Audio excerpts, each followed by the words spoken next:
انا موبايلي فين؟ شو قوم يا ابني. شو ولا عاوز ايه؟ قوم شوف تليفوني تحتيك. بيعمل ايه تحتيه؟ قوم يا عم. يا عم مفيش حاجه تحتيه. انت شفت؟ اهو مفيش حاجه تحتيه. انت بتعمل ايه؟ لو في حاجه تحتيه كانت خبطت. خبطت فين؟ يا عم مفيش حاجه تحتيه. هيكون راح فين يعني؟ اما لنا عليه. ايه اللي بيرعشني ده؟ في ايه؟ في حاجه بترعش تحتيه. قوم يا. اقوم ليه؟ قوم يا. حاضر اهو. ايه ده؟ ايه ده؟ ما هو تحتيك اهو. هو كده تحتيه؟ امال تحتي انا؟ هو ده اللي كان بيرعشني؟ انفضك بيه. اوعى ترمي عليا، عارف لو رميت عليا هاخده من البلكونه.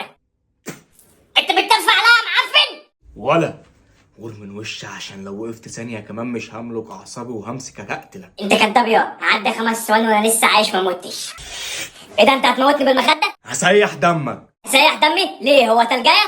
في هو. الحق يا ابويا دم هيسيح. مين اللي هيسيحه؟ الواد ده هيسيحه. عايز تسيح دمه ليه؟ الكلب ده خلى التليفون بتاعي بيرن وانا في الحمام وخده ورد عليه. وفيا يعني لما رد التليفون عمل لي دوشه. وفا يعني هات لما يرد. انا قلت لك رد. ما انت كنت في الحمام وهو عمال يرن وقرفني. مين ده يعني رئيس الجمهورية؟ لا ابويا ده اللي كانت بترن عليه واحده نسوان. نسوان مين يا ابني خطيبتك؟ خطيبتك مين يا ابن الكلب يا واد انت خطبت من ورايا يا بابا دي صاحبتي في الجامعة وهخطبها ان شاء الله. خطيبتك مين؟ طلع تاكل؟ لا عندك 20 جنيه بقى لها شهرين مش عايز تديهاني. وانت مين قالك يا رحمك ان انا اخطب لك دلوقتي ولا هجوزك دلوقتي اصلا يا ابو شخ انت؟ بس يا الحق يا ابويا. يعني ينفع التهزيق اللي انت بتهزقه لي ده يعني؟ انت اصلا عيال مهزق، خطيبتك يا روح امك عايز تخطب وتتجوز وانت لسه بتاخد مني مصروف مش اما تخلص جامعه الاول؟ وخد 20 جنيه سلف مني بقى مش عايز تديهاني. والنبي ما هديك حاجه، يلا بقى.